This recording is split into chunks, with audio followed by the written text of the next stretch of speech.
Hello, welcome to Postcolonial Space. I'm Masood Raja, and in this brief video I will just introduce Charles Marlow as a narrator in Heart of Darkness and other books, but will also read you a few passages where Conrad himself describes his relationship to Marlow. So Marlow first appears in 1888 in a short story entitled Youth. In 1899, he appears in Heart of Darkness, which is the topic of this series. Then he appears in Lord Jim, a novel that was serialized in Blackwood's magazine from 1899 to 1900.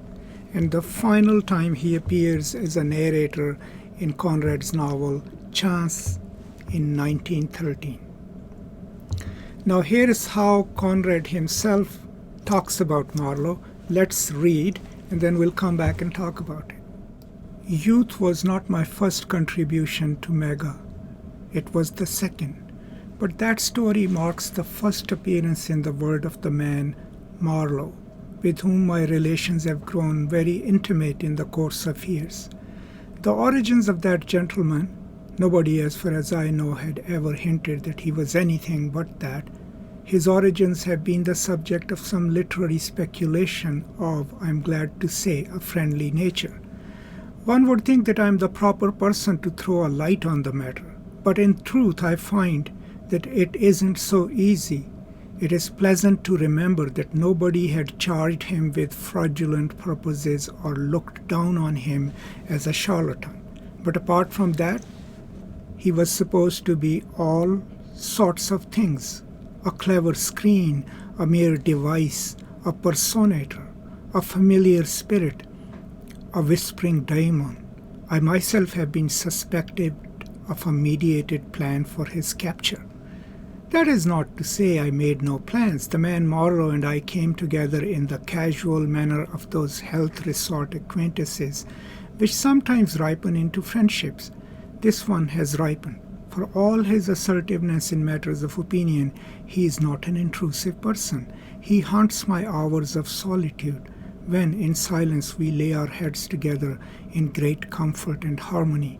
But as we part at the end of a tale, I am never sure that it may not be for the last time. Yet I don't think that either of us would care much to survive the other. In his case, at any rate, his occupation would be gone and he would suffer from the extension, because I suspect him of some vanity. I don't mean vanity in the Solomonian sense. Of all my people, he's the one that has never been a vexation to my spirit, a most discreet, understanding man. Okay, so what I just read is from an author's note, which is provided in full in the beginning of Heart of Darkness in the Norton Critical Edition, the 3rd edition. I am pretty sure it will be available in the later editions as well. And this is a note that Conrad had written when he had submitted 3 of his short stories, which are called Youth, a narrative, and 2 other stories. So that included his story Youth, Heart of Darkness, and The End of the Tether. These were the 3 stories that were published in the Blackwood magazine. And so he adds that note introducing the stories, but also introducing Marlow. Now another thing that we must clarify is that what he says about publishing in MAGA. MAGA was the abbreviation used for the Blackwood's magazine, right? And most of Conrad's novels, early stories, were serialized in that magazine, so that's what he's talking about.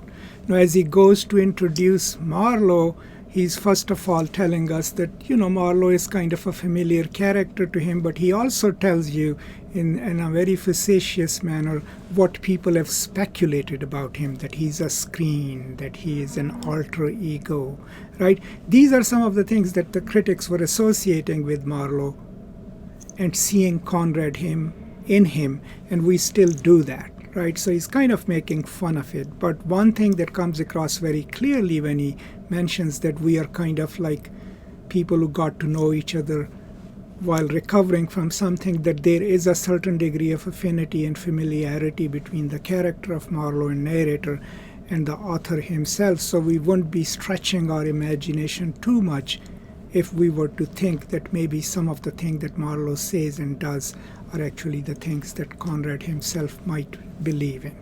But that's what that leads to, that speculation. Now, that reference to Solomon is from the book of Ecclesiastes 1:14, and which reads as, "I have seen all the works that are done under the sun, and behold, all is vanity and vexation of spirit."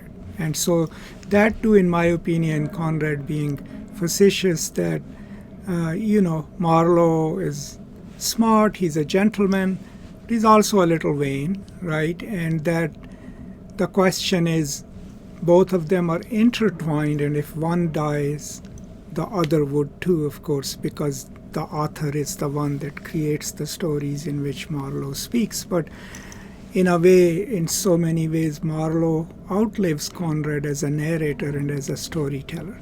So these are some of the thoughts about Charles Marlow as a narrator in Heart of Darkness, but also in other works and Conrad's own views on Marlow. I hope this was useful to you. Do let me know if I missed anything or if you would like me to add something more. I am slowly developing this series on Conrad's Heart of Darkness, mostly from a post-colonial perspective, and I hope that it could be useful to you in your studies. Thank you, and peace and love.